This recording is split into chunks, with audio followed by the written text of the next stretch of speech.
قاڵی شەشەم چۆن لە وەرزی دووەما دەتوانین منداڵ عەزیزەکان باش بین، خولیای خۆمان بگۆڕین، حەز و خولیاکانی خۆمان بگۆڕین. تۆ لە وەرزی یەکەمە بەردەوام سەیری تەلەڤیزۆن و ئەڵقاڵقەت کرد، بۆیە دەرەجەت نێنە. کەواتە لە وەرزی دووەمە ئەمە وازی لێنم. مناڵەکە لە کاک تۆ لە وەرزی یەکەمە وەڵا هەر خەریکی تۆپێن بوو، ئاهاتمە بۆ ماڵ و بێ پەلە خۆمە گۆڕی ڕاکە بۆ ساحەکە، کەواتە لە وەرزی دووەمە وازی لێنم.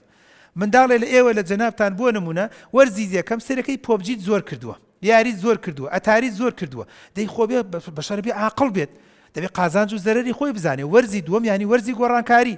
تۆ دیقەت بدە، هەر جاریوان معەللیقی یاریەکە ئەڵێ چی؟